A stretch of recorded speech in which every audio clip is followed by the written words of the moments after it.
again in this Bible study. Moi, loué bon Dieu pour l'arrangement qu'il fait pour Brother Isaac d'être avec nous matin.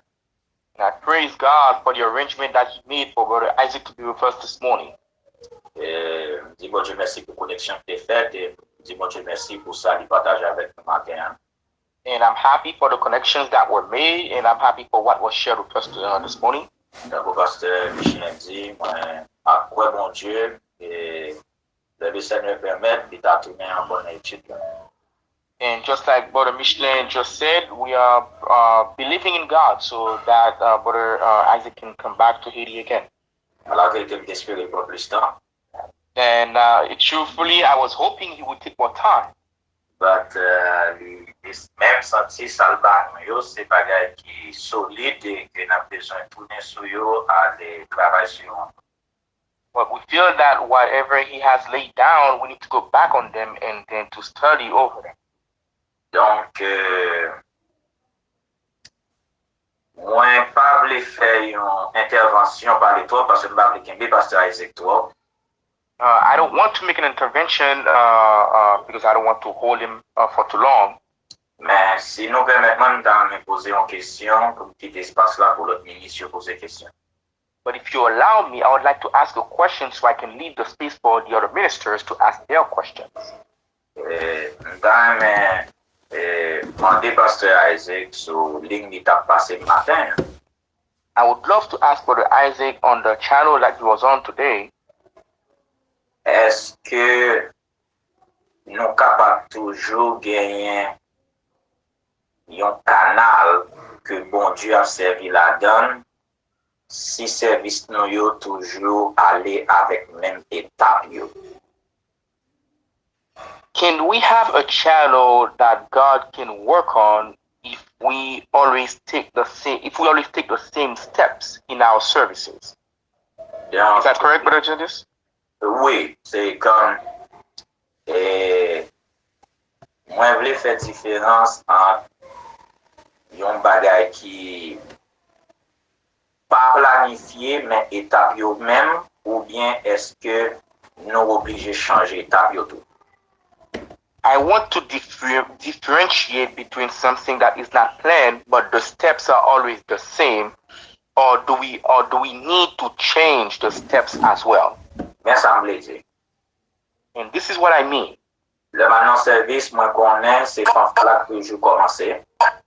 When I go to a service, I always know that the band will start the service. Et puis chanter après ça. And then the singers, they will sing a song afterward. Et puis bon monde qui quand fait prière. And somebody will stand and pray. Et puis après ça nous fait offrande.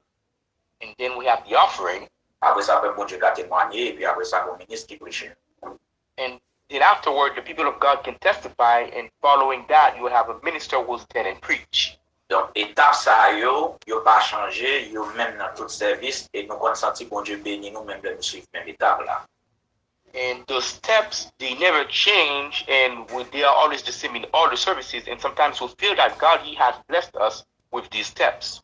Maintenant, est-ce que étape yo capabilité en autant que nous pas connaît d'avance qui chante qui va chanter ou bien qui message ministère pour prêcher mais étape yo nous connaît mais ça qu'a fait avant mais ça qu'a fait après. Can these steps remain even though we don't know what song is gonna sing, what song the singers will sing, or but we still know those steps are gonna take place sequentially? Donc m'avle parler trop mais espérer question en clair. I don't want to speak too long. I hope that my question is clear. Yeah, the question is very clear. Oui, question est très claire. Yes, this is what I'm talking about. We are getting like Babylon. Et c'est ça que moi j'ai expliqué là, qu'on est là nous avons devenu comme Babylone. We are in the rut. Nous sommes dans un trou. We do the same thing and we think that's it. Nous faisons même bagarre là et puis nous pensons que ça c'est ça. Every time you go to a Body of Christ church, they play a band number and they play 3 songs and then somebody got up and take the prayer and then we take up an offering and testimony and preaching. It's a wrong. It shouldn't be always like that. It's rot. c'est comme ça que ouais, chaque fois aller dans le service, on connaît que fanfare, il commence, après ça, il y a un monde qui chante, il chante, après ça, il y a un monde qui fait prier, après ça, il y a offrande fête, après ça, il y a un monde qui fait service, et bien c'est ça m'a dit qui n'est pas bon. Hein. Là, on en trouve. If you do the same thing over and over, you're going to get the same result. Si vous faites même bagaille là, ou après répéter avec répétition, et bien on va toujours le même résultat. When I first came here 43 years ago, le petit fait venir à peu près 43 ans de cela, we were told when you come into church, pray. Nous t'apprendre que les nous venons dans l'église, nous supposons prier. I have seen services that start with testimony. Et moi assisté service côté que service a commencé avec des témoignages. I've sat in service with Brother Mears, and Brother Mears come up there, and all of a sudden he feel like teaching, and he start teaching. Et m'a assisté des services avec Brother Mears côté que depuis le commencement de service, il commençait à enseigner. And no song sang, and after he preaches, power of God come down, and healing and everything. Et ouais que pas même un chant qui chantait, après il fit prêcher, puissance bon Dieu le descend, après ça tout le monde guérit et puis tout bagaille fait. So in Orange, I tell them when you park your car in the parking lot, raise your hand, come in the church. He said, I will enter into his gates with thanksgiving and into his courts with praise. Et il toujours dit comme ça que depuis qu'on vit dans le service, depuis dans le parking lot, non seulement lever mon en l'air, et puis on va dire comme ça que va rentrer dans le temple avec action de grâce dans le cœur, moi, et puis va lever main ou bali louange. We ought to be spirit-led. Nous devons guider par l'esprit. And in a service one time, a lady came up and she was praising God when she walked in. She said, I got a testimony. Et pendant un juste service, une soeur qui seulement entrée dans l'église, elle seulement levé main en l'air, et puis dit, un témoignage. Donc comment c'est service ça? I said, you are at the right place. Et moi, je dis comme ça qu'on est en bonne place là. You are not out of order at all. Whatever God wants, come on, go ahead and testify. Ou pas hors de l'ordre du tout, n'importe ça que bon Dieu voulait, ça le plaît, eh bien, venez puis témoigner.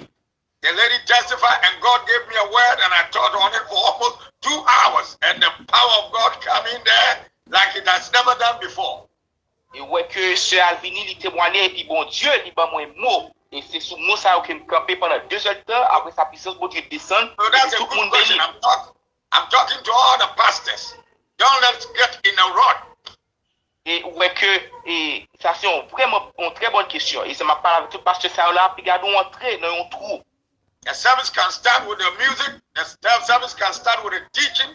The service can start with a testimony. Un service qui doit commencer avec un chant, qui doit commencer avec un témoignage, qui doit commencer avec un prêche. Sometimes you the pastor, you pray and you go into church, and all of a sudden God brings a teaching in your mind so strong.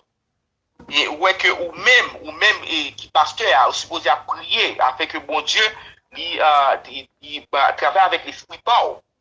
You got to obey the spirit. Et puis on doit obéir avec l'esprit.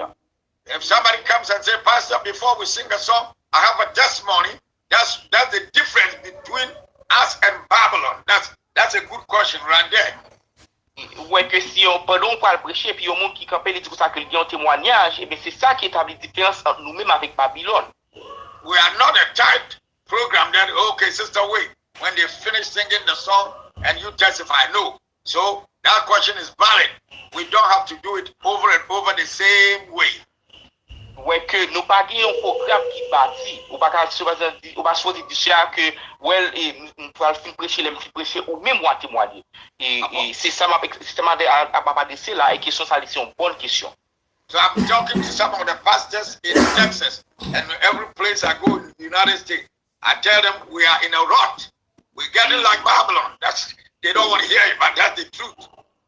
Et m'a parlé avec quelques pasteurs qui dans Texas et puis pendant que moi voyage aux États-Unis, moi dire comme ça que nous tomber dans un pattern, nous gagnons une étape qui la suit et nous pas doué là-dedans, nous venons